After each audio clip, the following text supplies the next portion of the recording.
The end is near. I am inevitable. And I am Iron Man. Oh, wow. Chills. Every time. 3 times I've seen that. You saw it again the third time, didn't you? Yesterday, yep. Again, How was that? family's turn. So How was that for you? Emotional second time around, but I mean, every time, like it's the best 3 hours every time. Doesn't get long, doesn't get drag old. out. Yeah, you don't get old. Speaking of not getting old, welcome to episode 43 of Nerd Bible Podcast. Now Straight to your door. We're in both ears and the microphones are actually switched on properly. Professional stereo output. Yes. Very much, Joe. Going to Yes. your lovely ears. Yes. Welcome, one and all, as another installation of crap graces your internet presence. Crap. Yes, I'm just looking at all the audio feeds now because it's really confusing me. Oh yeah, it is. Yes.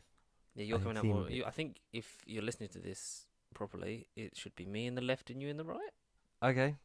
I don't know. I'll That's take your just- word for it. That's just the setting, or I don't- we're in both. Ooh, right?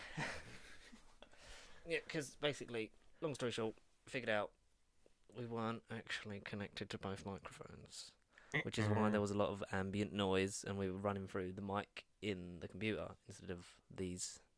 And now, Professional outputs. after a bit of jiggling about with aggregate devices, Pressing buttons and ticking boxes. yeah, I think this works. Yeah. Obviously, it's taken 43 weeks, but we're here. We're almost profesh. Speaking of almost professional, we've got a new logo. Yes, Created we have. once again by the fabulous Thomas Steele at Dark Nuke Studios. Thanks again. So now Cheers, pal. this is us for a while. Hey. I put it in the new version of the title card because I left a plain one because I knew You knew. I knew one day we would. It was inevitable. I knew one day we would need a logo that was better than all of us. And here it is. Yeah, I like it. Yeah. I mean, I think it's it's cool. pretty cool. It's, Of course, we're going to say it's cool, but yeah, better than the old one. I like it. It's new and improved. Screw that old logo, that piece of crap. It's in the past. It's in the past. You mean the future? Exactly. Wait, you're telling me that Back to the Future is based on a bunch of bullshit? My God. Die Hard? No, that's not it. Today on the agenda, we've got we saw Long Shot. Mm-hmm. We'll talk about that. We're Seth going to talk Rogen. about obviously Game of Thrones, the big battle, Oh yes, Season big, 8. big battle. episode Trez. Mm. Future of the MCU. We've got Sonic trailer. We've got loads of other nonsensical bullshit. For you, And some strange voices, and now you can hear Connor properly, which is For I'm you. really sorry. Yeah, he's just gonna For you. He's just gonna keep doing that. for you, MCU, uh, for you, Okay, before he starts some kind of rap career, let's get on for you, to MCU. Well, well, you said it. Rap career. There you go. Okay. Sorted. Connor. Yes. What do you think of the new Sonic the Hedgehog trailer? Well, they've just gone and effed it up, haven't they? It's not Sonic. They might as well just call it Sonic.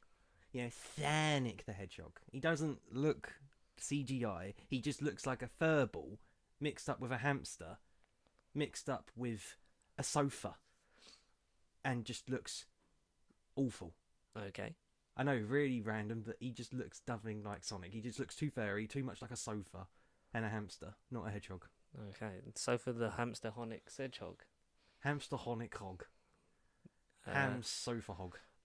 I will say this: Jim Carrey's in it as Dr. Robotnik. Yeah. Sporting the classic Mm. look at the end of the trailer. It Which was we've the seen, only- we've yeah. seen from like leaked set photos and stuff, like how he looked in the costume. It was okay. I think Jim Carrey won't be the worst thing about this movie. Oh no, he was the only sort of thing that sort of had me a decent, like my mouth moving upwards.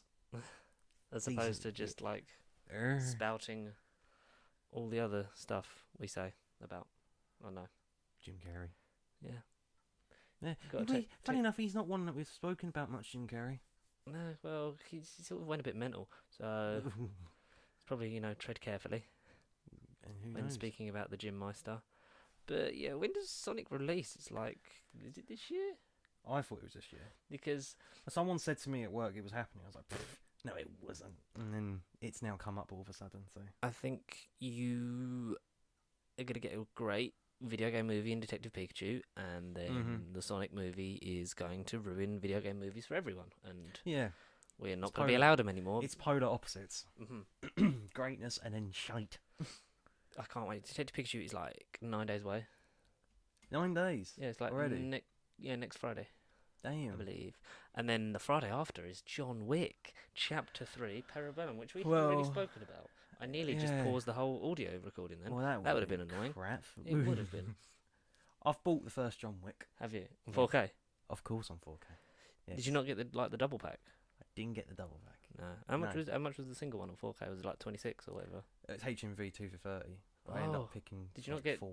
Well, What did you get in your bundle? well, so John Wick 2. Bundle! John Wick 2 weren't in there. But luckily, It wasn't. Number Oh. 1 was. Oh, that's good. So number 1, even though it didn't have a sticker, so Ah. I asked out of temptation, and luckily it was on the sale. And then Guardians 2, Incredible Hulk, just for the sake of collection, and then Yeah. a blind purchase, Rambo, because I've Which played one?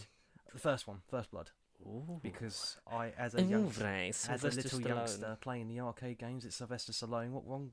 What more can you go? Sylvester Stallone before he was Melty Candleman. Yes, yes, Yes. yeah, Rambo. Thanks to this new stereo output, you can hear Matthew Berry in all of his glory. From Absolute Radio. Absolute radio. No One of our repeat. sponsors. No repeat guarantee. I really want to get sponsored by Absolute, just by Matt Berry's face. Yeah, hang him up in here. I've got Incredible Hulk. I've got that on because they did a thing when they started doing more of the 4K stuff. They had like if you had your HMV Pure card, Yeah. it was a tenner. Yes. So I did that. Yeah. Just 'cause I was like, I want Incredible Hulk, but You don't. won't pay that much. Yeah, exactly. It's just one of them for the collection. Yeah. yeah, I got that. I've got Guardians 2, obviously. I need to First catch up one, with you and have the old Captain America thing. Oh, Maybe I literally only bought it because it was Captain America. Yeah. But in hindsight, I'm glad I did. Yeah, I'm hopefully maybe pick that up on payday or something. I've got what have I got coming this month? I've got the Series 4 Steelbook. Oh, yes. Save a bit more space on my shelf. Maybe get some Paddy tea. Yeah, 4K. I'm a bit like I'm mainly focused on like yes, I need MCU. Like maybe I'll redo all the X-Men and other stuff that gets re-released because there's Pet Sematary, the originals been released. Yeah, It's been released. It's been released already. Yeah. So I saw it in a local supermarché. Supermarché. Yeah, I won't tell you what it's called, but it rhymes with Tesco. Okay. Yeah, I have no idea, but yeah. Yeah. I've also got. I didn't realize because Creed 2's already out. Yeah. Yeah. I need to pick that up. Because Creed 2 was great. One number 1. I can't remember what I thought was better, but I need to see them both. Do I have Fantastical Beasts? And where? No. No, on Blu-ray, not 4K. Not on 4K. Fucker. But Love yeah. a 4K. Yes. Mm. So yeah, the 4K train is definitely in Slowly your happening. station now. You've probably Yeah, got more and than me. I'm getting away from buying just superhero genres, and I'm sort of gradually getting away. Have you from... got Baby Driver yet? No, but I'm streaming it on Now TV at the moment. Oh, I'm you enjoying halfway it? through Yes. I still got to watch the rest of Logan Lucky too, but Have you? I'm nearly at the end of it. Did you buy Logan Lucky or are you streaming that? No, I bought Logan Lucky. Logan Lucky is great. I love Daniel Craig and Adam Driver in that film. So cool. And Speaking cool. of Daniel Craig, Daniel Craig. obviously we spoke about the casting news in Bond 25. Yes. People- Hashtag Bond 25. People a bit unhappy because Oh no, from James Blunt really instead of James Bond because James he's. Blunt. Can you tell us anything about this movie? No. Which What? I get because it's secretive, but yes, this is probably going to be almost definitely his last one unless he gets offered more money. Yes. Yeah. He's Money's now very the tempting. he's now the longest serving Bond in terms of days. He is. Yes, Yeah. He is. because he'd been doing it since 2005. He got announced. In 2006 was Casino Royale. Yeah. And in So he was officially. yeah. I guess you officially count him as that from when he was announced. It's like yes, He is the longest Bond. Yeah, Yeah. so Jeez. longer than Connery, more Lazenby, surprisingly. Connery even. Yeah, he seemed like he's been done with it for a while because I think the last bit of joy you got out of him was Skyfall. Yes. Because Spectre was Very mopey. Skyfall again, Yeah. just not Just as good. mopey and depressing. Yeah, I don't remember Spectre really. Which is, I think, as good as not Shawn Mendes, he's a fucking singer, Sam Mendes. As good as Sam Mendes was at directing Skiffle. Skiffle, yeah. Yeah, just like you can't capture lightning in a bottle twice, and which is why when they originally said that they were trying to get Danny Boyle for Bond 25, it was like it's exciting because Danny Boyle never really makes the same movie twice. No. It's like you go Slumdog Millionaire, Shallow Grave, 127 Hours. Fuck you, what else? I can't think of Danny Boyle. Did I say Slumdog Millionaire? He did. He did. He did Welcome to the Punch. He did lots of things. Danny Boyle, very good. Directed the Olympics. Sonic, 7th of November 2019 in Russia. In Russia. Oh, from Russia with love. What a clever pun I am. Danny Boyle. Daniel Boyle. Daniel Boyle. Casino the Boyle. Shallow Grave, Train Spotting. Train Spotting. And the sequel. And T2. Completely forgot about Train Spotting for some 28 Days Later. Yep. Sunshine. Steve Jobs. Yeah. He is Steve Jobs. I mean, if my computer wants to log me back in, that is my password. You fuckwit. And then a movie coming like this year called Yesterday. Oh. He's also doing. Well, it came out yesterday. No, it's called Yesterday. It's an upcoming musical comedy. Yeah, he's literally called Yesterday. Musical comedy. Called Yesterday. I just called yesterday to say. When's it out? June. 28th of June. So we'll see. In June. We'll see adverts for it soon. Oh yeah, I expect so. Mm. Gotta love old DB. Yeah, so. But then, like, fell out, and now who's directing Bond 25 now? It's like some guy called. Insert name here. Some guy with a name. Insert name here. He is. Carrie Joji Fukunaga. Excuse me? Yeah, Carrie Joji Fukunaga. Oh, Carrie Fukunaga, yeah. Carrie Fukunaga. Yeah, fair enough. I've not heard of him. Yeah. Sorry, Carrie. Yeah. Carrie. He seems very much like the Mark Foster sort of director-ish type. Like, not a lot, but he's done things. he could do things. He could do things with it. It's Bond. He was a writer for It. Oh. It Chapter 2 comes out soon. Yeah, it is this year as well. So we'll get a trailer for that soon. I expect, because I think the director said something about that. When is it 2 out? Just curious. September will be released on September the 6th. Ooh. Chapter 1 was very scary. Very scary. But then I don't like horror films, so but I've been throwing myself into that more and more. Yeah, we've been Pet getting Sematary. brave. We've been getting brave. Oh god. Even Halloween and like. Oh, Halloween. Halloween's not that. Halloween's like not scary. It's psychological. It's just the fact that it could. Even that, I think it's just with the pathos of the whole series that you get from the old ones is more what drives the fear factor in those kind of movies. Yeah. Because then it's like not self-parody like Saw was, or like Final Destination or stuff like that. They tried to do different things, then in the end it kind of went a bit pants, and they had to reboot them a couple times. When they did the Jigsaw movie, and it was like a prequel, but it was a sequel to Saw. Yeah. And it kind of had to wrap everything up, and it was like, is he still alive because he was dead? But then he's not, because it's a copycat that's doing his stuff. That's inspired from the past, but he's doing them in the future. Yes. They got themselves in the grave for that one. I don't know how they're going to recover. Recover. They're Recuperate. They're going to recover, Joe. Recuperate. If you're in the room right now, Connor is reclined on the bed. Recline. As if he wants me to paint him like one of his French girls, Jack. French. Paint me like one of your French girls. Titanic. Speaking of Titanic. Oh, well, there's more Titanic news. There is. It wasn't the Titanic that sunk. No, it was actually the Milano. No, there has been a Titanic box office opening weekend for a certain Marvel motion picture that we saw last week. You may have captured our picture. Hang on, let me guess. Captured our picture, captured our episode, Avengers Endgame review that we did. Oh, well, I was going to say it was For the Dark World. Well, that is really important. I know. It is one of the most important MCU films of all time now, even though it's boring as balls. Exactly. But I look forward to rewatching it with the context of how important it is in Endgame. Yes. Yes. Yes, but opening weekend worldwide was projected 850, I believe. It made 361, I think, in America, like domestically, and then like 869 worldwide, like the rest of the territories. Like so, 1.2 billion opening weekend, which to put into context is a lot of bloody money. I mean, it's one of only 5 MCU films that have made $1 billion. I believe it's Avengers. MCU. It's Avengers, Black Panther to make 1 billion. Iron Man 3, Captain Marvel. No, there's 7. Iron Man 3, Captain Marvel, Avengers 2, maybe Infinity War, definitely. Not worst to best. To make 1 billion at the box office, there we go. He joined 7 others. Yeah, there's 8 movies. Like you say, Endgame made 1.2 billion in just 5 days. He joined 7 other MCUs. They are. It is Captain Marvel. Yep. Civil War. Yep. Iron Man 3. Yep. Remember that one. Endgame. Yep. Black Panther. Yep. Age of Ultron. Yep. Avengers. Yep. And Infinity War. There you go.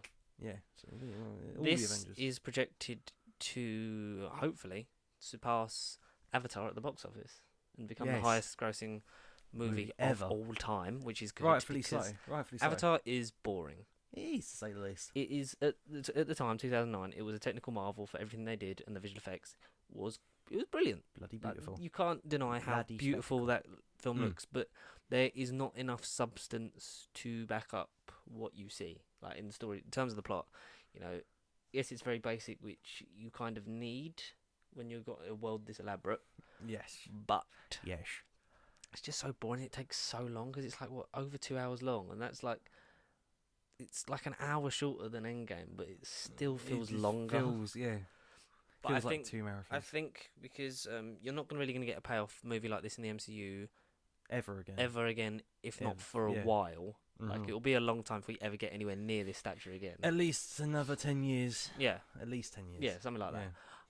If like the next saga culminates again in like a Galactus battle or something, you're never going to sort of. But I think even that would pale in comparison to this, because this is the first film. This is it's the first film that is like this plan they set out 11 years ago came to fruition. All the original characters were in it. Yes, not all of them survived. So spoilers. It was a combination of a lot of those stories and arcs, and it is. Someone described it as like the Star Wars of this generation for how important it has been culturally, and the impact and stuff like that, and the real world effects. That's why I totally agree. It was my Star Wars. Yeah, it is my Star Wars. We're gonna look back on this like in years to come, like with like our kids and stuff, and just be like, they'll have something that's like their version of this, but we'll have they'll as much as they'll be able to watch all of this, they'll never have the experience of living through the build up. It all started Iron Man 1, and no one ever thought one day it was like when Kevin Feige said like the characters we've got like that can one day lead to the Avengers, and then like you look at that shot at the end of Endgame when it's literally every single character from the MCU. Even Robert Downey Jr. in the film where he says like, oh, if you play this back, hopefully it's in celebration, and it's not just a monologue celebration of just them. Not just the thing of the film. It's almost it's a full breaking kind of thing. He's talking to us as a viewer. Yeah, when he says like, if you'd have told us like we were not alone, like even to this extent, like who'd have thought like we would have been this big and gone this far. Yeah, which is like in relativity to the film and in the real world, it's like just hand in hand, because you're never gonna get a scale like this again. Nope. Not for a long time, and maybe not even with this movie studio and with this bunch of characters. Probably not. No. I like how it was like when Chris Pratt shared that video of the behind the scenes on Endgame, like his illegal video, scare quotes, because they weren't allowed, because of the full like disclosure that you had with the actors, like they weren't allowed to know or share anything, because Robert Downey Jr. was the only one to read the whole script.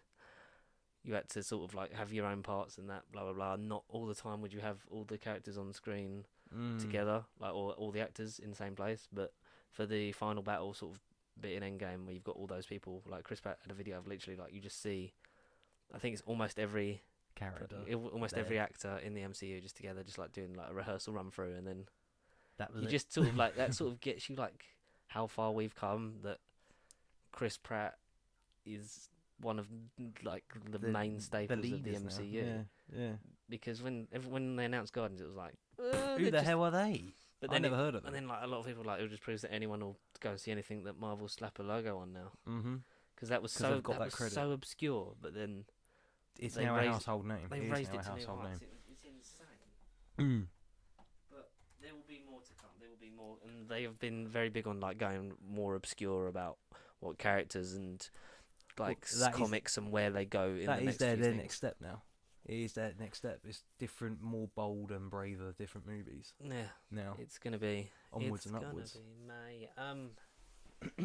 And I for one look forward to it and hope it smashes past Avatar because Yes. 1.2 in like a weekend. It's mental. You know, it's not even been out a week yet. Like this is No. insane. No. It's been out a week. At the time of recording this tomorrow. By the time you've listened to it, it's been out for like a week and 3 days. Yes. So I don't think it will have made another billion, but I think it'll be pretty close. It'll be pretty close to 2 because Infinity War is the only MCU movie to make 2 billion. Mm. That was, I think, 2.1 was the final figure on that. So 2.1. 2.4 is what we're aiming for. Please. I really hope. Because Please. I think you're living in a like this, especially this generation that is so engrossed in what is happening to these characters and where we're going. But Always. shall we have a quick look to the future before we talk about Longshot and Game of Thrones? Everything else. Yeah. So Yes. there's been, well, nothing has been confirmed for the slate yet because we thought Phase 4 started with Spider-Man Far From Home. It now ends with Far From Home, which, well, like we said, we You sort know of our get feelings on it, we yeah. sort of get because you know a year off after the beginning of Phase 4 just wouldn't be good for anyone. So Nothing. it's like it lets the dust settle, ties up all the last loose ends of Shield and that, and then you sort of have that little bit of you have that year-long breather, and then you come back into it, which I'm fine with, Yeah. especially because we In the don't long really run. know what's happening. But Connor, I believe you are going to have you've got a Me? list. You've got a list on your phone of what is to come because there's List. been, and while I waffle to give you time to load it. There's Thank been you. various films at various stages of development. There's stuff that we know is definitely happening, stuff that we know will happen at some point, and stuff that we assume will happen Yes. just because of like previous films that will probably get sequels.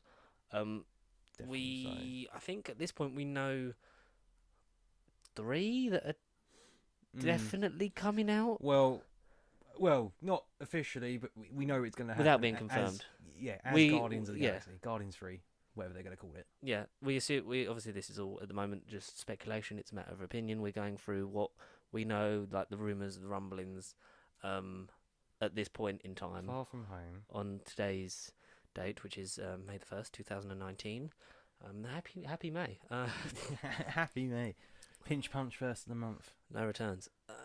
So there's obviously we won't have anything confirmed until I assume after Far From Home or Comic Con. Yeah, or Comic Con San Diego. Yeah, in All August.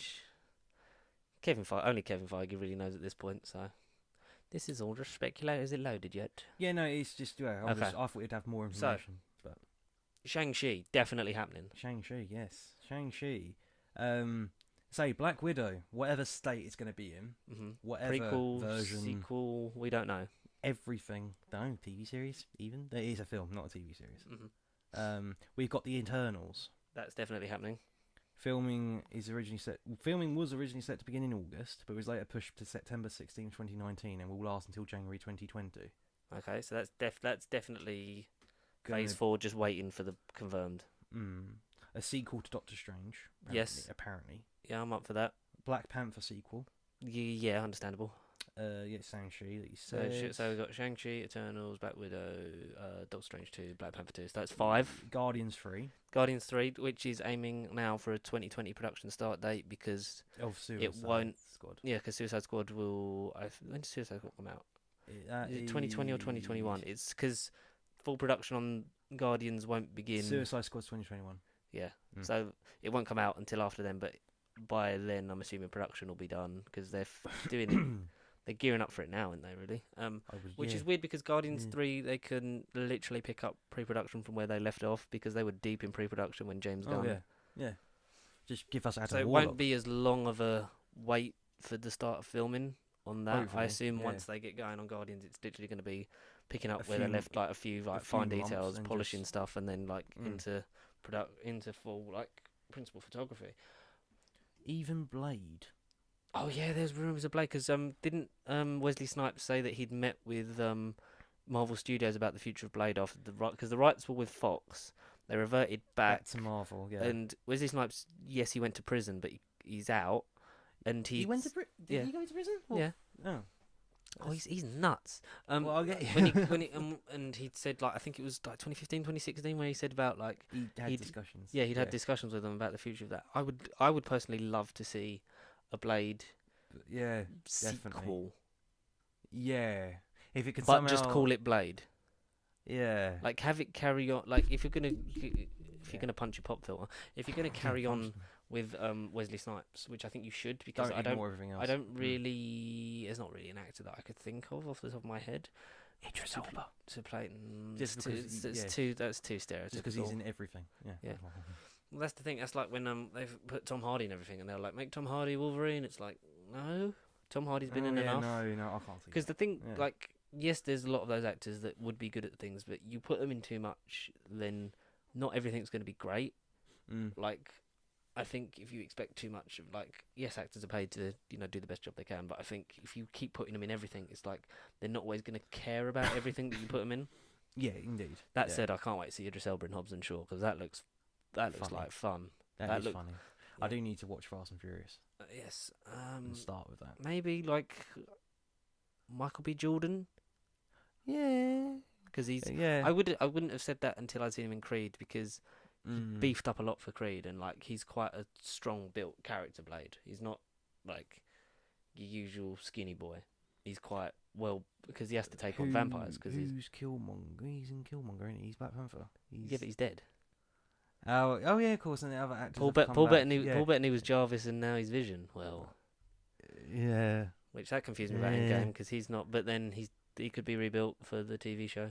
Exactly. That's got to be a follow-on. The TV series will obviously take place with the MCU, and you said they're different deals for the people that are in them. Yeah. Like different adjacent deals. To their movie to their deals. Film roles. So it doesn't stop them from being in the movies or future movies. It just this is like their run filler alongside. Story. Yeah. I'd love a Blade, but keep it R. Keep it R. Yeah, exactly. Keep it R. Yes. And maybe that's how you introduce the likes of Deadpool in a film of that. Yeah. Yeah. Plus, I'd love to see like Ryan Reynolds and Wesley Snipes if it was them two. Oh, that would be pretty cool. That'd be dream. Yeah, that'd be cool. Because I know when they did Twice Upon a Deadpool, the PG-13 version of Deadpool 2 for charity, which was brilliant cause. If you didn't see it, no worries, just buy it on Blu-ray. That's not. Is that with the Deadpool release on? No, it's a separate one. Was it? He says there's a separate release. It's a separate one because then all the money they made from that they donated to Fuck Cancer. Oh, okay. Which is the whole reason they did it. And makes sense. Yeah. Because I heard that Disney and like the big bosses, and especially Kevin Feige at Marvel Studios, were watching that intently to see if a PG-13 version of Deadpool was possible to integrate with like easier into the MCU, because they said they're gonna Disneyland. Yeah, because Bob Iger said like they're gonna put Deadpool and the X-Men in it. Yes. And they're open to keeping the films rated R, like Deadpool. Which is great. But it's just, whether it's just like if it lines up with their version of the universe, which is fair enough. Mhm. I completely understand. What I will say is the MCU has got darker. Because definitely. Yeah. A lot of the S word in Endgame. Yeah, Thor says it. Annie's daughter. Yeah. That was funny. Tony says it. Morgan says it. Steve says it. Like, you got to be shitting me when he meets himself. And let's get this another. Yeah. But that's not the S word, but they still say it. Yeah, bitch isn't really like one. But if kids that listen to this don't say it, yeah. Thor says it, I think. Like Mum says it. That's the Mum's word. Thor says it, I think. Yeah. Yeah, I think. Yeah. Yeah. Yeah.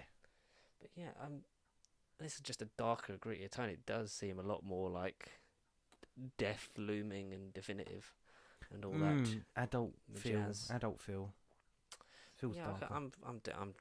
The MCU is going to do what it's going to do. It's going to be different ways of telling stories now, but Ant-Man and the Wasp sequel follow on to that. Yeah, because they want to do it with either they want to carry on making with Paul Rudd and like the Scott Lang character and Hope Van Dyne, but then they were also open to Michael Douglas being in doing the prequel. Yeah, because I've just read it. Yeah, Mm. Michael Douglas also expressed interest in playing a younger version of Hank Pym in a prequel. Michael Douglas, the only person to have been de-aged 3 different times in 3 different Marvel movies. And looks great every time. Yeah. I love the mullet in Endgame. Yeah, he's just amazing.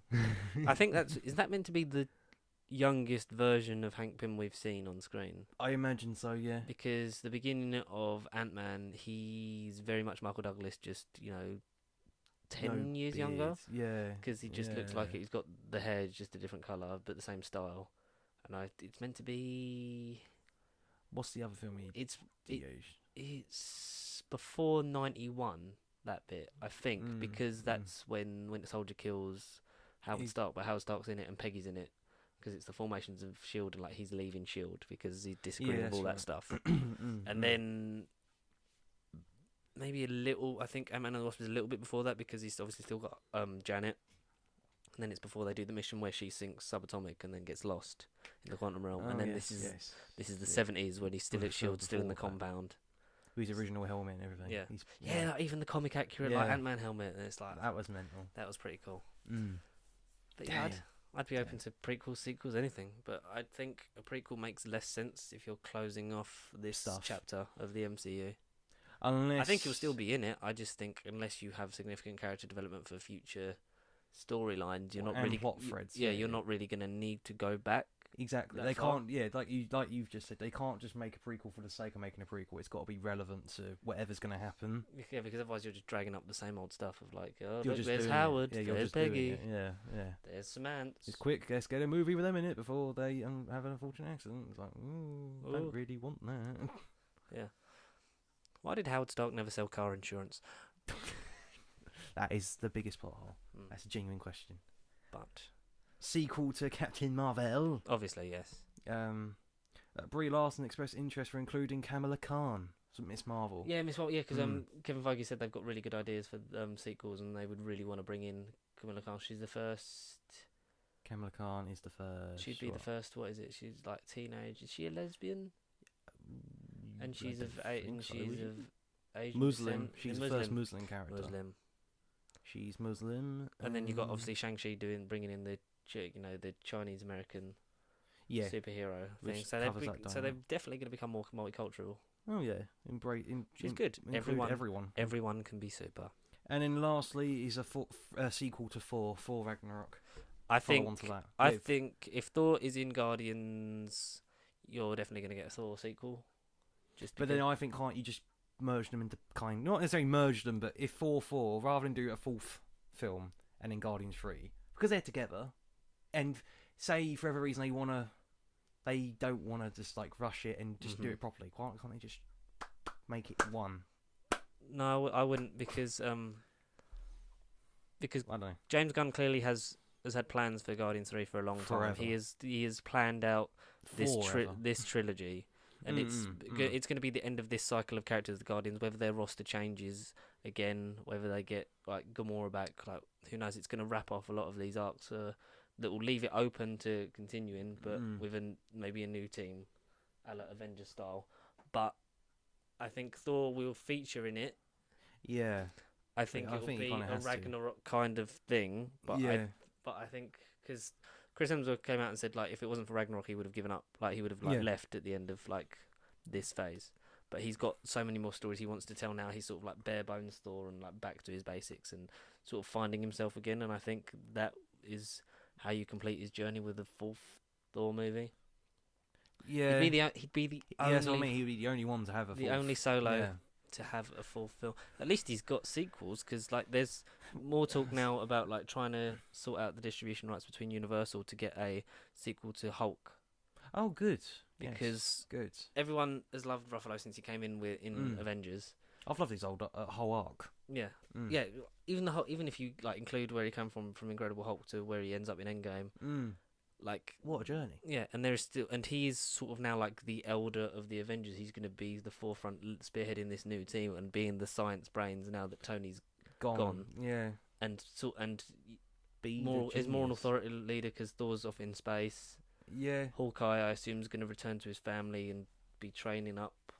He's still to be Kate Bishop-esque. Yeah. But I don't rule out a cameo or like another appearance from Jeremy Renner anytime soon. Oh no, Jeremy, you've sort of earned my respect in Endgame. You've made me actually care about your character for once. I think you're sort of going to have the old guard with the and then with the leaders of likes of Black Panther and Captain Marvel, and that becoming more of a driving force as the next level comes. Yeah, and like Falcon will be the next. Yeah, he's going to have a bit of a push. Yeah, I honestly, like I said last week, I hope this makes him a better, more rounded character, because he's brilliant in Winter Soldier. Anthony Mackie is a fantastic actor, but his character suffers from being Captain the America sidekick. Obsessed. Yeah, sidekick. And so hopefully this makes him more of an individual, more of a Nightwing as opposed to a Robin. Yeah, that's actually a pretty good way to describe it. I think we've marvelled it up a bit. Shall we take a long shot at this one? Oh yeah. Yeah. So a long shot. We saw the newest Seth Rogen comedy. Lovely Seth. We're going to try and rejig the format a little bit on this when we review stuff, because people don't want to just hear the plot. They want to hear more thoughts. Yes. We had to do it for Endgame because there was just so much we wanted to talk about. It's too special. So we're going to talk about the plot, but we're going to try and give more of a collective creative opinion on these kind of things, because we're not recapping. No. I'm trying to please the masses. They really want live action content, but if you could email Matt for that one, because sitting on 2 videos. Endorse him. No, don't endorse him, just ask him to release them. Make a Patreon page. Nah, don't do that. Just say, where's the videos, man? Seth Rogen's newest comedy, 2019 motion picture, Long Shot, stars Seth Rogen, Charlize Theron, a bunch of other people, really. I don't remember their names. Neither do I, to be fair. You can get up the list. Survey says... it's basically the story of... Charlize Theron's character is Charlotte Field. Yes. And she is the Secretary of State under President Palmer. I'm looking at you for confirmation of this. President who? No, say that. What? Say that again. Who did you say she was under? What? President Palmer. No. Who is it? Chambers. Same thing. Chambers. It's played translation. Played by Bob Odenkirk. Yes. He's funny. Who's basically a Trump parody. Yeah, kind of. Yeah. Who is the president who played a president on a TV show, and then is gonna he's planning to quit after his first term. He's like, I'm not standing for re-election. To go for Hollywood. Yeah, I will endorse you to be the first female president of the United States. Because she's really sort of she's a really bold person, strong, independent. She's leader material. Yeah, she is very much the leader behind him, and sort of all the stuff she's doing, her campaigns and that. Very much a person of the people. And they work on trying to make her funnier, so they need someone who a punch-up writer for her speeches. Yes. So they come into contact at a party with Fred Vlarsky. Flarsky, yeah. Yep, played by Seth Rogen. At a party, she used to babysit him. That's their connection, and then she reads some of his work as he was a writer for Advocate, which is a sort of an independent published paper. They were fighting against conglomerates and stuff like that, because the big conglomerate newspapers, they're trying to bring you the facts instead of just the watered down stuff. The facts of life, yeah. And they ironically get bought out by the companies that they're trying to bring down, and he ends up unemployed, but then she brings him on writer, and very funny moments. They become a lot closer, because he says I need to get to know you in order to write for you better. So there's a lot of nice touching scenes where they're discussing their favorite movies, food, memories and stuff like that, and sort of they build this real genuine friendship. Genuine chemistry and friendship that leads to them becoming romantically involved with each other and starting a relationship, which is much to the dismay of people her closest aides, because they know that it wouldn't be seen as right with members of the public and stuff like that, and they compare it to let's say if Kate Middleton started dating Danny DeVito, there'd be a bit of an uproar. because as much as they like each other, it's sort of more keeping her image saved. Yeah, and Not important ruining her and in a high reputation. place for the people. But ultimately, you know, Love conquers all. Love does conquer all. Love and conquers all. because they have a point where she can, with the newspaper, they say like if you make changes to your policy that she was pushing for like the environment, like saving it and getting all the countries on board, if you make these changes to it, then we won't release this crude video of the man you were seeing, pleasuring himself, and finishing on his own face. Intense pleasure. But she like takes it because she wants it to be for him, but he knows that like that's not what she wants. He wants her to actually thought she was someone that actually cared about what she was saying, and so he like decides not to be with her if like it means her like having a stronger run at getting what she wants. But she sees the truth all along, and she says screw it. And she goes gives back a big to his speech. arms. Yeah, and then it ends with a nice thing of her being sworn in as president and him giving a tour of the Oval Office as the first Mister of the United States. Yeah, and having his portrait with the other first ladies. This was drawn by Todd McFarlane, you know, guy who did the Spawn comics. First couple were a bit unrealistic. As soon as I heard Todd McFarlane, I was like, oh, I know that now. Who's that guy? That was so cool. It's really funny. It's got a lot of heart. It's like it feels like a return to a more classic Seth Rogen style. Yeah, I want to go back and watch all of his other older Seth Rogens. Yeah, because he's a very funny man. He's a very clever man. He's a very funny man. He knows, like, there'll obviously be stupid jokes here and there, but like a lot of it just sort of like it flowed. I don't think any jokes really fell flat. There was a lot of fun to be had. Like the first, like it starts off with him undercover, like trying to basically expose the white nationalists that are like neo-Nazis, stuff like that, and himself being Jewish in real life and his character being Jewish. He's like posing like, you're a big fan of you guys since World War II when you kind of came on the scene, you know. And then like they try and get him to get a swastika tattoo.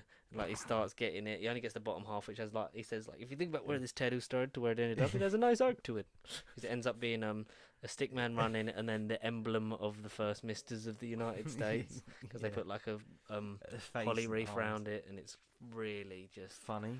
Yeah, I called him Adolf Stickler.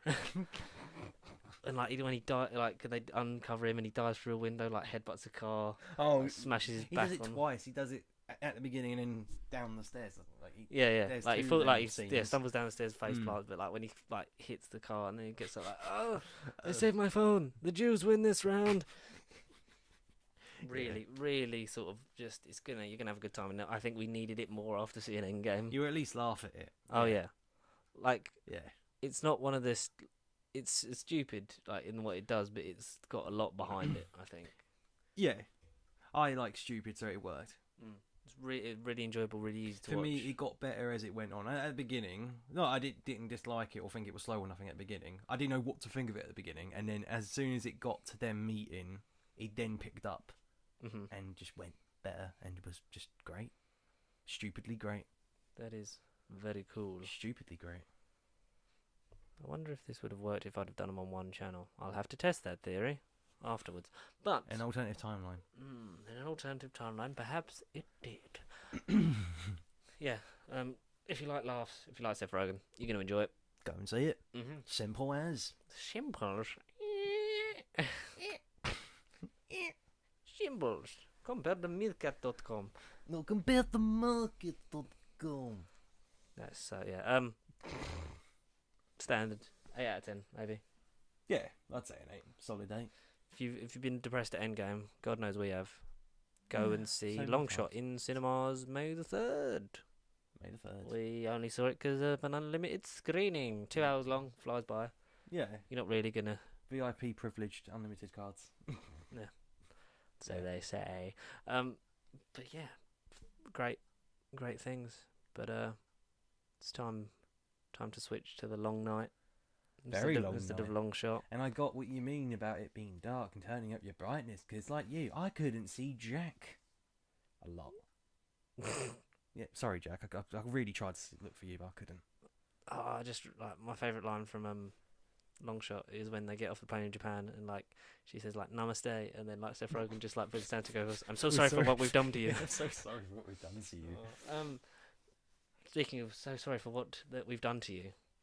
Well, The main characters of Game of Thrones. The battle is here. The Battle of Winterfell, the Great War, the Long Night.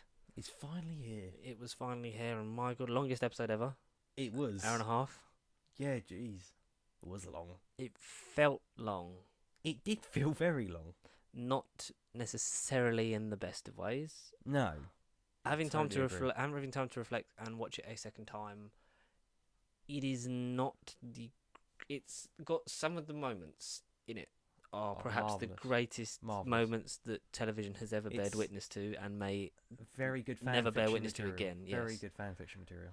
but Mm.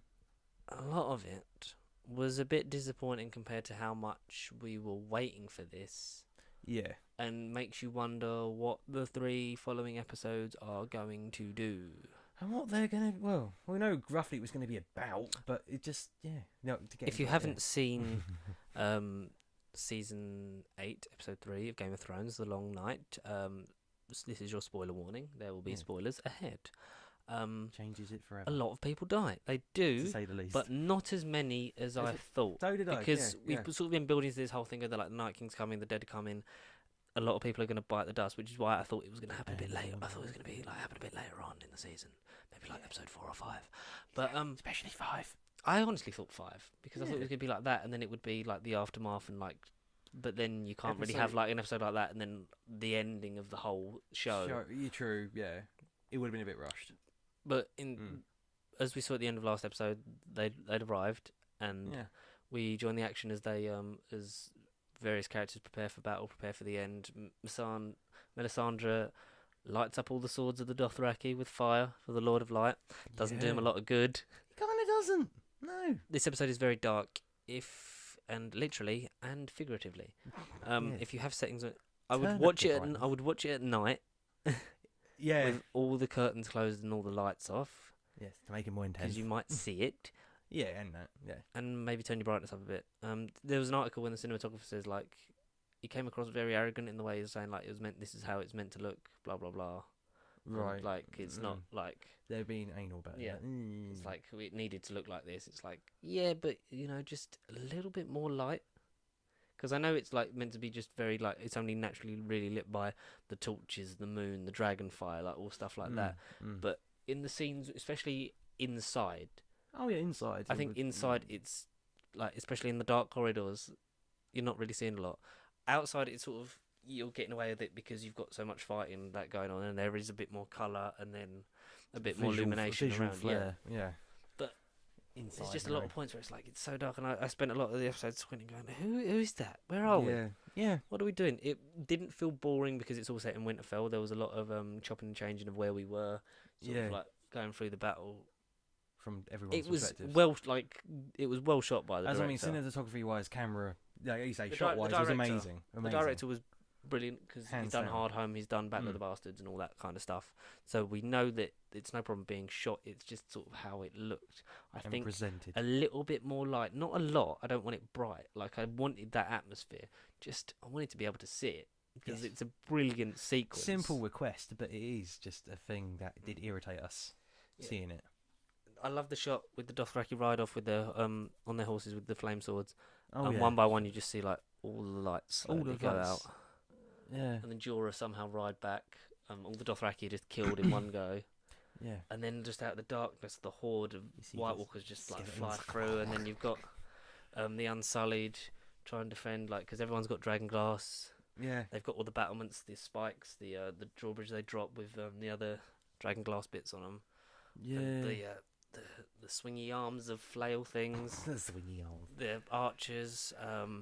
Every character sort of gets a moment where they're just like Attack still formations. going, but like it just is so harrowing because a lot of them just get overrun and just like there's It's brutal. yeah like It's hard. like the scene where you get to Brienne and Jamie and Tormund. No, Tormund. Yeah. Is Podrick still alive? I don't even remember. Like I didn't see him. I know Ghost is still there was alive. a shot of him, and then we didn't really see him. I really hope I Podrick's still alive. I hope so. Because there's a bit where they're like all pinned against the wall, and like Jamie's fighting, and like Brienne's fighting him off, and she's like, Brienne had it. when they fight back to back on like the wall. Mm. Davos does stuff. Davos is Davos. Yeah, he gets a lot of camera action this episode. God, it's like it's Mm.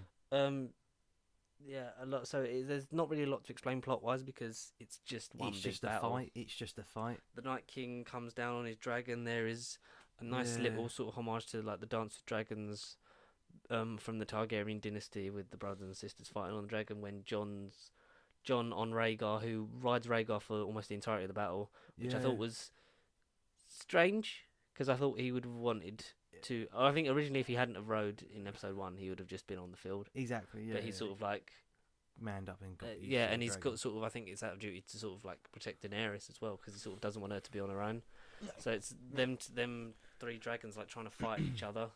Yeah. Because John like attacks it as it's burning Winterfell, the ice dragon, and then like biting it, rips some of his jaw off. Yeah. So that then it's like as it's breathing fire, it's not all like coming out of its mouth; it's like coming out of its neck. Which was a good visual. Oh, That it's was a very good visual, especially like when sort of like the whole ice fire like lit up the screen, like as it's Yeah. because he goes for Daenerys, Yeah. and he John does. sort of is like just trying to get in the way and distract it, and like very nice. They knock the Night King off of Viserion Yeah. because John's on Rhaegar, and Yeah. obviously Dany's on And Drogon. Yeah. And you see him just fall, and then Dracarys. But he doesn't die. Because as Bran said, no one's ever tried. But it turns out the Night King... We knew because he's walked through fire before, but he survived Dragonfire. Yeah, which he was has. strange. And then... It was a beautiful shot of him in the fire. Yeah, you get Rhaegar sort of crash to the ground. Yeah. Don't know if he's alive or not. You You don't know if either of the dragons are alive. No, it just Daenerys one. Drogon got Drogon got bombarded Mounted. and then and just flew off. kind of went and shook It's them like off. loads of the White Walkers like descended and like got on Drogon because she's on the ground for a bit, just breathing fire, just trying to clear out some of the enemy forces. And then they start piling on him and like sort of stabbing him and that, and then he just flies off, and then she's on the floor. I honestly thought And Daenerys. Jorah comes to her rescue. I thought Daenerys had it at that moment. I was like, oh. No, you always knew Jorah I was was coming going back to for her, say, man. it's like, what the hell? And you have Good old Jorah. so John crash lands and he sees like the Night King, but to get to that, because we have to obviously talk about Lyanna Mormont. Yeah. God bless her. What a little kid. Goes out in the best way possible. So she one of the 1-1 reanimated, because that is 1-1 because he's only got one eye where Yeah. Ramsay shot it out. Yes. He Good old 1-1. he barges through the door with loads through the gate, and Lyanna Mormont, who was warned against fighting by Jorah, she's like, no, I will lead by example, which is fair Yeah. play to her because she's only, I think, 13 meant to be 13 or 14 in the show. She looks about 8, but yeah. And she's like, and she's just like got a hell of an attitude towards her and like everything she's done, and she just like gets swept away by 1-1 like to the side, and she's like all beaten up, like a bit bloody, and then she just like with her dragon glass axe just runs at it, goes, "Ah!" And then one picks her up, slowly crushes her chest, but You as she can hear dies, it. she stabs her him in sword the through his eye. eye and kills him. Yeah, and he shatters into glass. Ed dies. That was the first bit that got me, is because yeah, Sam's on the floor Sam. and he's like, yeah. oh god, Sam. Yeah, Sam. And then Ed just Yeah. there's a bit where Sam's getting Yeah. attacked and John walks past him. Yeah. People have said like the White Walkers didn't kill him because they didn't want him on their team. Don't blame him. Arya is amazing. She kills loads of Yeah. people. We see Yeah. Gendry. Like Gendry's in it. Yeah, Gendry there. Gendry's in, we don't know if he's alive. I assume he is, Yeah. because he didn't have a big like. Or maybe they find him next week. Like, oh, there's Gendry. Yeah, it'll be Arya will be the one to find his body, and it'll But be she'll shed a Arya tear. has proved that she got a bit and she still managed to perform at the fight. Yes, because she was insistent. She Since takes- day one. She takes out loads of like and then she's rolling across like the piles of them. And, like she gets beaten like into the wall. Like she has a really bad bloody eye, like where she gets like smashed into a wall by one of them. Clegane has a bit of PTSD He kind of does, yeah. because like he's like, we scared can't of the beat fire, them. he's like, "Mm." Because I like when Beric's like, he's like, Clegane, we need your help. Fuck off. yeah, yeah, yeah. Fuck off. We can't win. Because they're all sort of like they're in different places. Jaime even like he's like not the fighter he used to be, but No, with his one he hand proper he's struggles. proper defending the wall. Like He is. defends the walls of Winterfell. Podrick's there, obviously Brienne. Brienne almost gets trampled on at one point, and then Jaime saves her. Yeah, I think like if she didn't have a Valyrian steel sword, I think she would have been screwed. She would have been screwed. Yeah, completely. Jaime had one as well, and obviously Jorah had one, and Jorah defends Daenerys as they come down. She picks up, I think it's an ice sword. Yeah, looks like it, and then she's like helping defend Jorah, and then Jorah keeps getting stabbed. Yeah, and eventually succumbs to his injuries and dies. The Mormont house is dead. Yeah, they're all gone. No Jorah, no Lyanna. But as we spoke about with John, because he gets to a point where he can see the Night King. The Night King is obviously coming for Bran, and Theon's defending him. We'll get onto that as well, man. And as John sees him, he unsheaths Longclaw, and he starts running at him. But as he's running at the Night King, he just does what he did at Hardhome, raises his hands, and all of the soldiers that were on his side, every single soul, including Lyanna, including Ed. Yeah. And John's surrounded. He's trying to fight them off. Manages to get through into the walls, and the dragon then comes down. He's just breathing everywhere. It's that nice, like long tracking shot when you get like from John, like fighting. The dragon's like breathing fire, so he darts into one of the adjacent hallways, fighting some more. When he runs through, closes the gate. Like after he runs past Sam and all the other, like he literally runs past like every main character that's like there. Yeah, because he's like Yeah, he's trying to protect Bran, but also trying to take out, because he comes to a point where he's just determined to kill the dragon, because he knows that the dragon's pretty much gonna slaughter us all. So if we can take that out, that gives us a bit more of a level playing field. Because obviously, Drogon flies off. We don't know what happens to him. Like Rhaegal crashes down. We don't know if he's alive. I think you might see him fly off, but I don't know. There was a lot to go on. We didn't catch everything. You got nice little he breaks it up with nice little scenes in the crypt between like Sansa, Missandei, Tyrion, Varys. Tyrion and Sansa talk about how their marriage wouldn't have worked because of Daenerys. They would have had conflicting opinions. You were the best. Missandei throws some nice shade, and she's like, "Yes, because without the Dragon Queen, we'd already be all dead." You're the best one I heard. Oh, who would have given that a thought? Yes, we should have stayed married. But then the bodies in the crypt wake up. Yeah. Which is so tense. And then like you got Sansa and Tyrion hiding, like various other ones hiding in different parts of the crypt, but loads of them just being slaughtered, and then Tyrion just kisses her hand and runs to like try and, because he's desperate to make a difference, because he knows he made a difference at the Battle of Blackwater. Yeah, exactly. Yeah. And he hates being judged on judge me on my shares, do you? And then I love the bit with Arya in the library. Yes, like because she finds herself inside, but like with White Walkers that aren't just running at things; they just sort of like casually wandering around, and she sort of like runs between like the different various bookshelves. Like when she turns around, walks into one, but before it screams, she just like stabs it through the neck. Oh yeah, Adam's apple, Adam's apple, and kills it. And then she throws a book to distract the others. And this the bit with the table. Yeah, she's under one, and then one comes and has a look. And then she's just like, you just hear her heavy breathing, and then they all just barge through all the doors, and then she's got to run away. Which now we know what that bit in the trailer was, when she was running away from something. Everyone. She runs into Missandei and Clegane, and Melisandre. They all sound the bloody same. I know, women. And, like you said, we'd meet again, and you said I'd close eyes forever. Yes, brown eyes, green eyes, and blue eyes. Brown eyes was Walder Frey. Yeah. Blue eyes presumably is the Night King, and green eyes presumably is Cersei.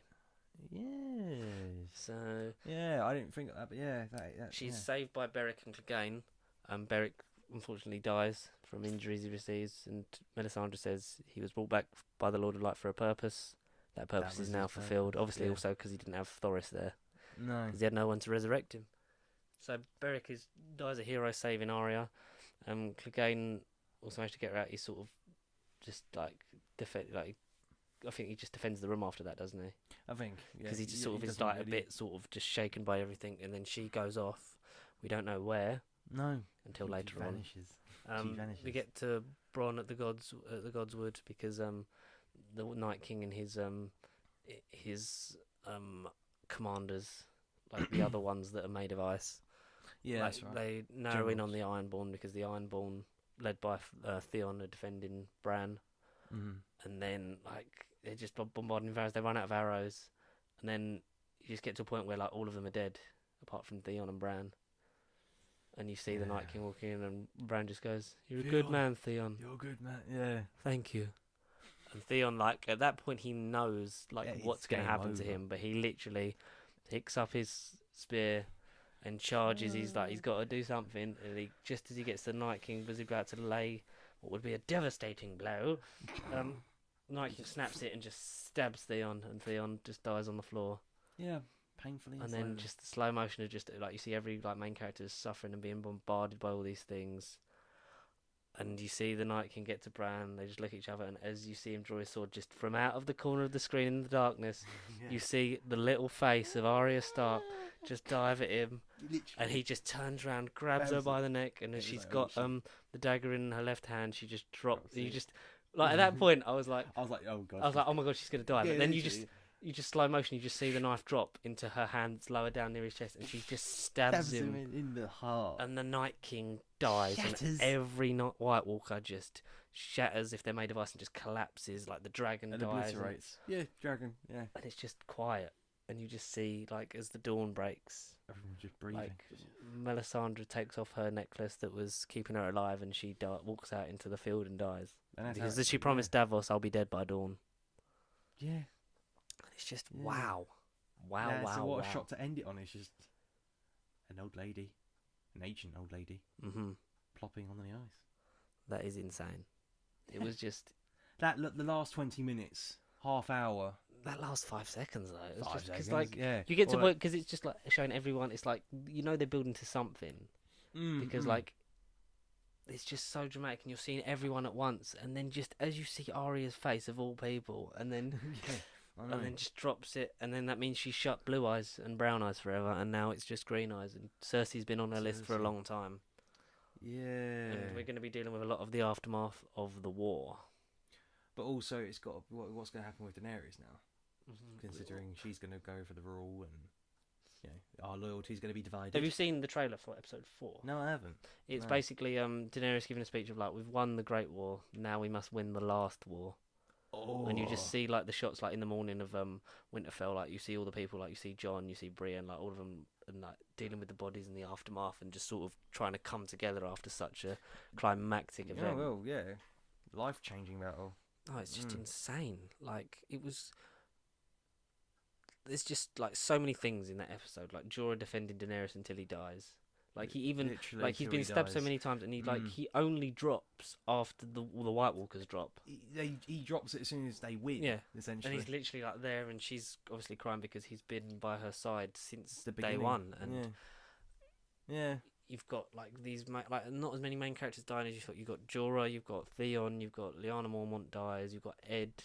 But then like you've still got a lot of the main characters still alive, apart from Jorah and Theon. Like they're the real two that were gone. They're the hard hitters. And obviously you've got like thousands upon thousands of soldiers, which begs the question: they're probably going to be outnumbered by Cersei. Yeah. And they're going to have to somewhat come to a temporary alliance, come together to defeat Cersei, and then I think they're still. I think they're still in that. I think they now it is now just Cersei and the Golden Company versus everyone else. Because, and then the final episode will be Jon and Daenerys fighting each other. No, it'll be Jon and Daenerys getting married or something. They'll either get married or one of them will die. Yeah, that's usually how it works on Game of Thrones. No one ever gets a happy ending. Oh, fine. Unless you pay extra for it. Or episode 4 and 5, Daenerys/Jon will die, and it will be whoever versus Cersei. And that will be. You can't go into another war straight after. Like one episode, like you can't go. And now we're going to fight Cersei. I think this is going to be what people didn't really want with shorter seasons, because they thought it's all going to be battles. But I think this is going to be a slow, talky episode, like episode 2 was. I kind of hope so. I really hope so. I hope that we get a lot more, because I think this is going to sort of cement where Jaime lies in this whole scenario. Yeah. Because now that he's left Cersei, he can't really just sort of turn tail and then go back and be on her side. He sort of has to be on Daenerys' side, and what that means for him. And hopefully, all the characters that remain loyal. Because I think, because like what's going to happen to Sansa, because he thought Sansa and Theon, and now Theon's dead. You've got, if Gendry's still alive, I think what happens to Arya and Gendry. Yeah, yeah. Get a room, you two, next time. I think it might be Gendry, that gets it, because Gendry's a bit of a dark horse. He's sort of like he's there when you need. He's there when you need him. He just drifts in and out. He's like has a lot in episode 2. Don't really see him in episode 3. You might see a lot of him next week. He won't be there episode 5, and in episode 6 he'll do an Arya, stab whoever. Yeah, he'll jump. He'll go. Yeah, Cersei will be about to kill Bran, and then he'll dive out of the dark and stab her. But then I think Euron will inevitably betray Cersei, because he is more interested about winning than he is about being on a team with someone he believes in himself. He's worried about his own interests than the collective interests of Westeros. House Greyjoy. But he doesn't care about House Greyjoy. He just wants the bigger crown. He wants the bigger throne. He wants the bigger land. But we shall see. It is very interesting. It is it's not the best episode of Game of Thrones for me. No. That is still. I saw it was the worst rated, lowest rated. Yeah, it's lowest. Yeah, I think it's because, like with anything, the anticipation sort of kills off anything you see. Yeah. Like if you've had this build up for years, and then you've had a year off to make the anticipation even bigger, and then you're just like. It's all yeah, exactly. This is not what I wanted, because you're never going to please everyone. It was intense. It's enjoyable. It's only going to get better as the season goes on. I can see it getting good. Yeah, it's just this one. I was surprised, obviously, with the Night King. It was just. I'm surprised. What they do now? Yeah, now that they've killed him off, where do we go? Yeah. The only way is up, or the only way is Essex if you're. Like watching ITVB and you're an idiot. No, jeez, what?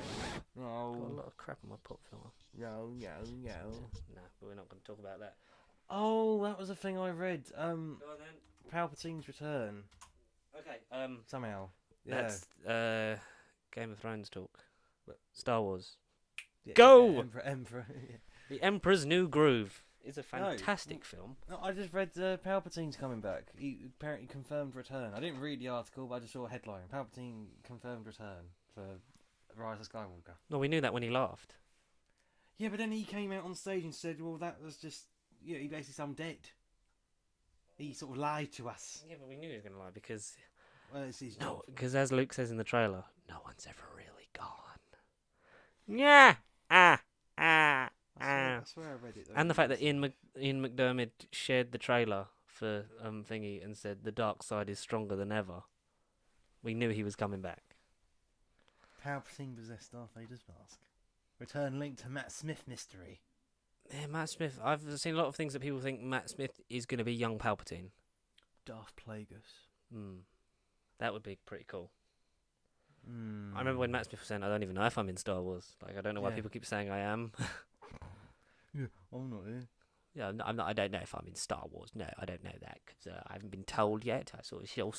I know I'm all sort of spacey wacy and sort of all over the place and timey-wimey, but that's brilliant. Yes. Jesus, man. But yes, Palpatine.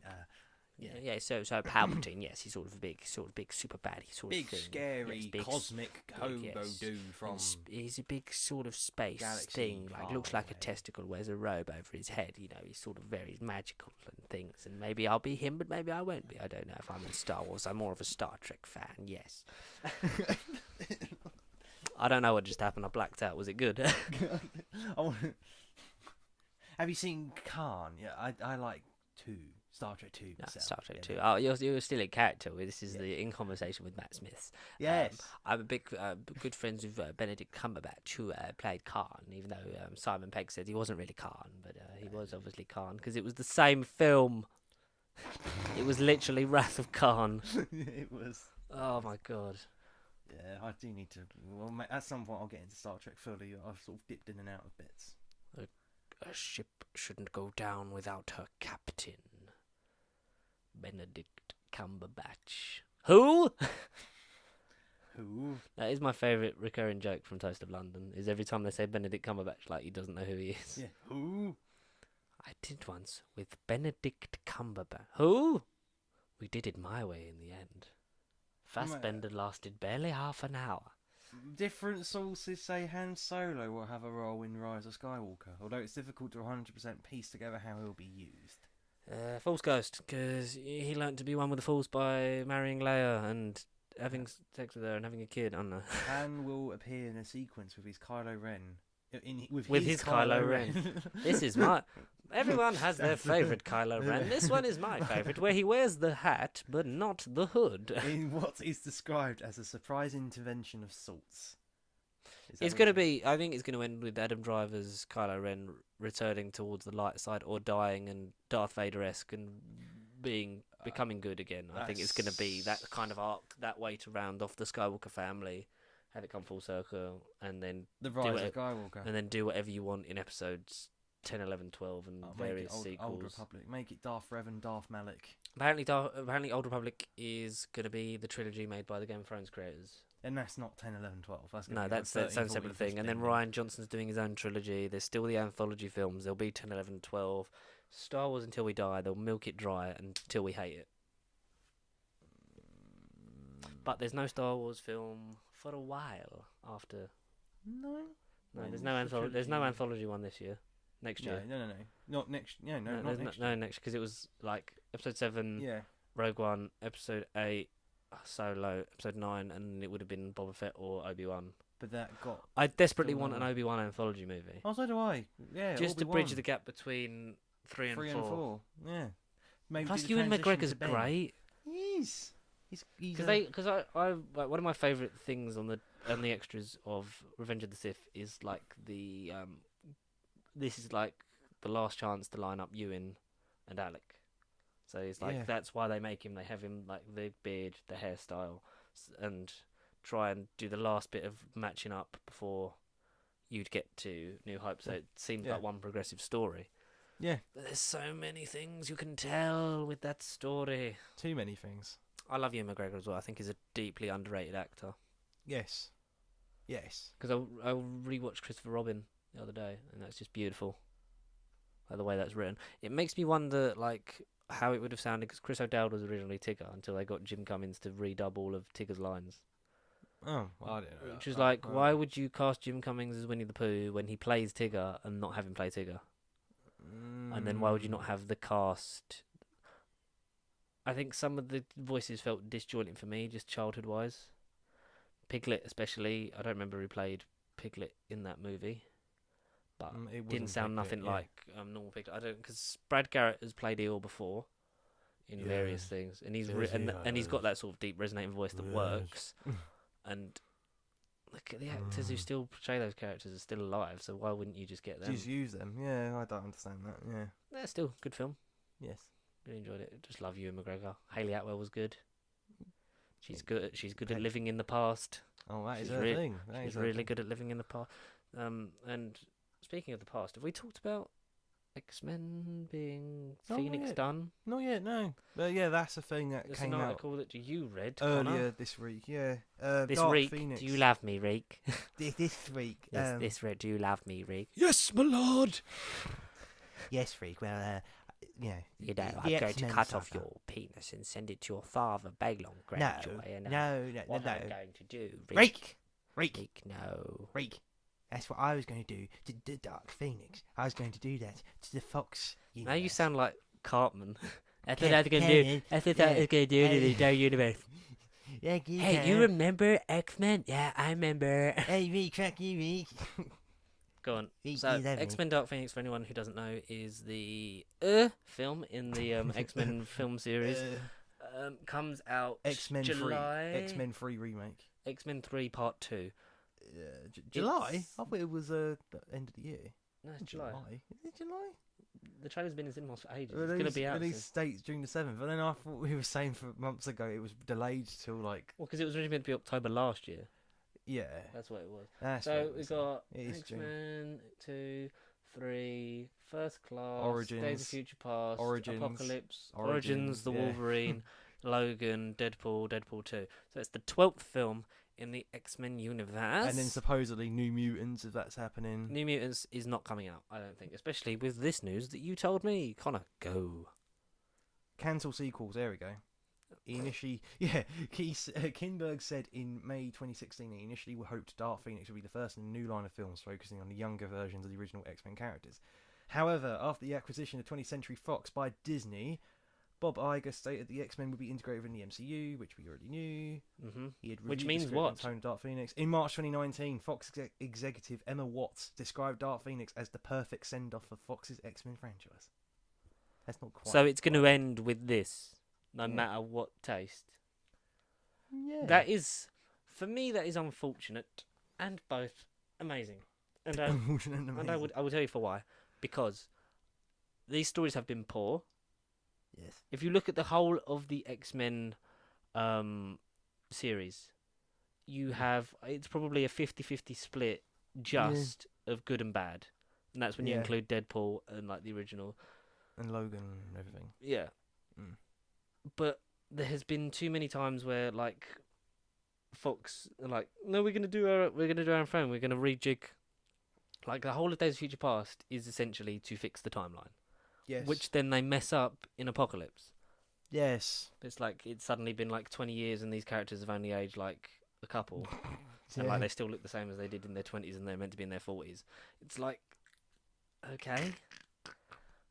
It got to up its own arse very early on. Yeah. But every time, but then yeah. you'd have a good one, like you'd have a good film. Every couple. Yeah, so you'd have like X-Men the one is still like amazing, like for what it did the early years of superhero movies. X-Men 2 is fantastic. X-Men 3 is dog shit. X-Men Origins Wolverine is even worse, but then you underrated gem. But then you No, got I like that film. But then you got First Class, which was brilliant. Which was amazing, and you're like, oh, okay, cool. I'm interested about the X-Men again. And then Days of Future Past. No, then you get you get the Wolverine. Yes, yeah. Which was okay, but so CGI heavy. Not quite X-Men Origins. Yeah, and it was better than Origins, but it was like such a waste of Hugh Jackman and Wolverine. Yeah. Then Days of Future Past, which was great. The best. Probably that's still the best. It was great, but the more you rewatch it, the more it falls apart. What would you say is the best then? I thought Days First Class or X2. 2. Yeah. Or Logan. Yeah, all but out of the main X-Men ones, I'd say it was First Class, because it just sort of rejigs everything and gives it such a breath of fresh air for all these characters and doesn't care about like what's come before. But then Days of Future Past was so like determined to, no, this is all the same thing, tying it in with the old and the new. But then he's suddenly got 10 years. He's suddenly got like 10 years between first Days of Future Past and when he becomes Patrick Stewart in Origins Wolverine, when he appears in that, and it's like, but he walks in that, but he can't. It's like, I don't know. I just don't know anymore. The more you think about Days of Future Past, the more it hurts. It's great at fixing everything, and as a sort of almost Avengers style celebration of look how far we've come again. Yeah. But then it's like, and normal service resumes with fucking X-Men Apocalypse, which is just so like boring, a waste of Oscar Isaac. And then you get Logan, which is like so emotionally driven and it's not even just a superhero movie, it's just a movie about a man who wants to die. Yeah, as depressing as it sounds. It's not Suicide Squad, it's just Suicide Man. Yeah, and it's so well, and and that works as just such a good send-off for Hugh. And then you're gonna get fucking Dark Phoenix, which is like we've said, essentially it's a remake of especially from the trailers and everything that's come out and the preview screenings like years ago that was like it didn't test well and it was like meant to be like cheap knockoffs of the Skrulls. It's like, I don't know. Yeah, I just don't know. Because there was a trailer that came on in the cinema. I was like, we're doing space missions now. Okay, it's like that. Literally was like that must have just come from the meeting in the Fox boardroom. Like, oh, we're doing space. Okay. Yeah. Good idea.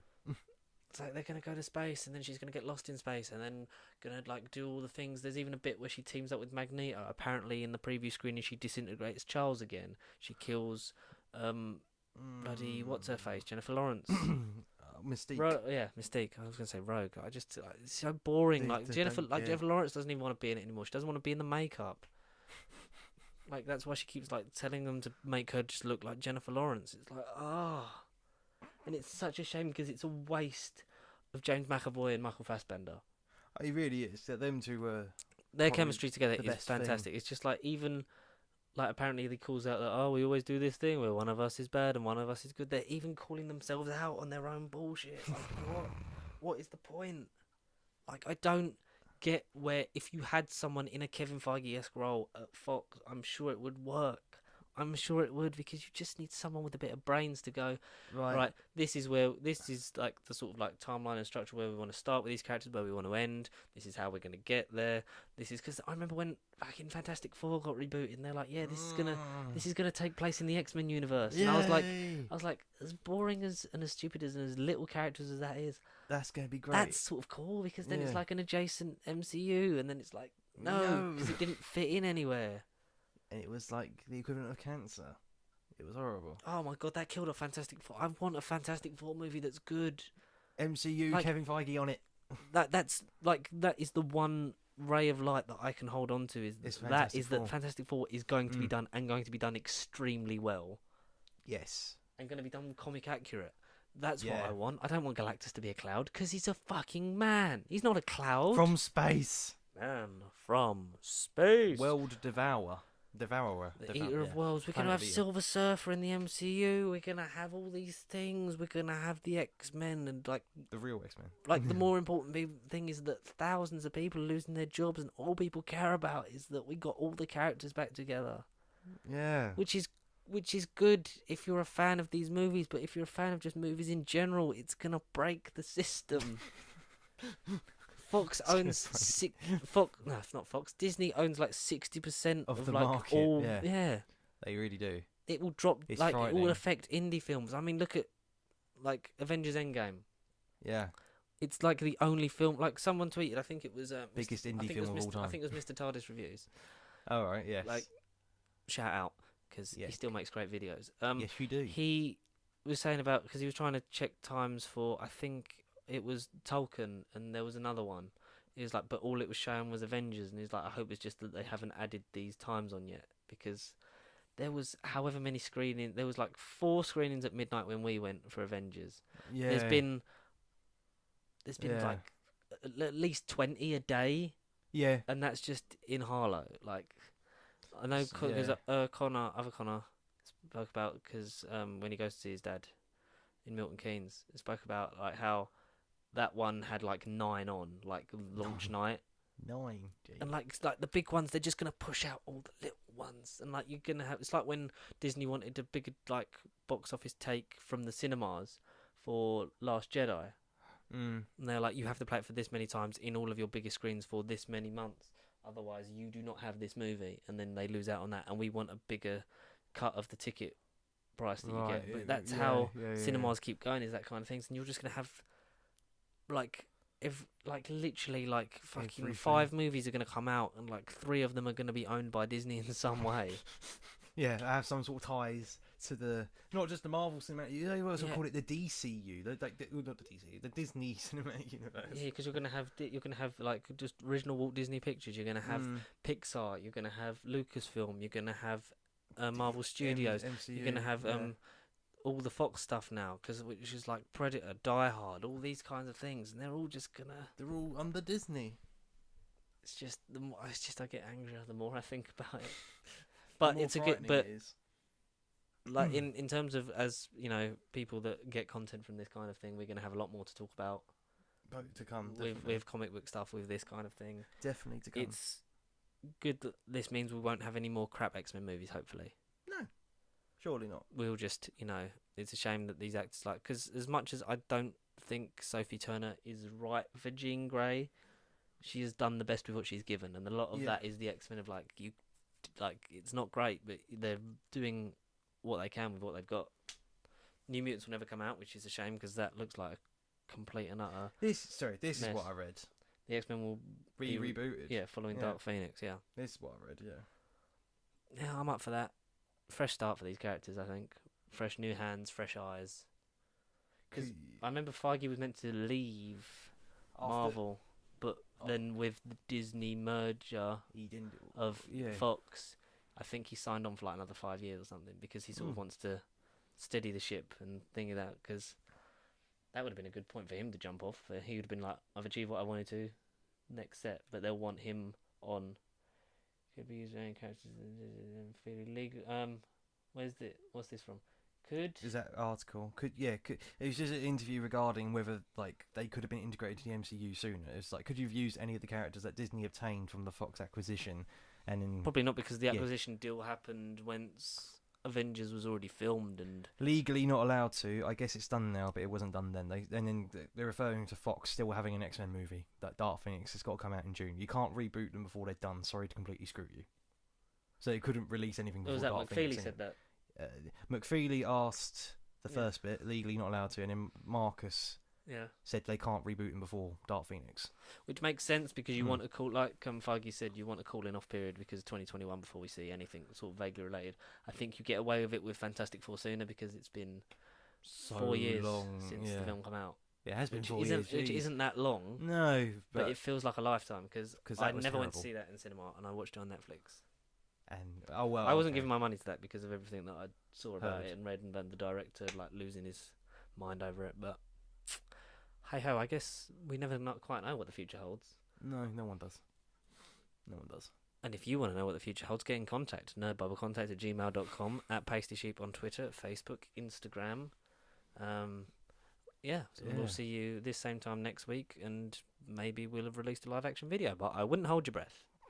If this video sounded good because we've got new settings, let us know in the comments below. Give it a like, give it a share, give us a subscribe. We've been stuck on 62 for a while now. Sponsor. We wanna a public endorsement. I want 70. Like 70. So of course, yeah, we got to get because every time. We get to this point where we get a few and then we stop. Yeah, and I know. It's a while, and then we get a few more, and then we stop. But thanks for everyone that's been supportive, because we're really pushing on now. We've got 9 weeks till 1 year of this. So wow, if you've listened, 9 weeks. If you've listened since the beginning, and please, because in our lifetime so far we've only had 2 emails, and hopefully that'll increase. At least double. Undoubtedly, it will.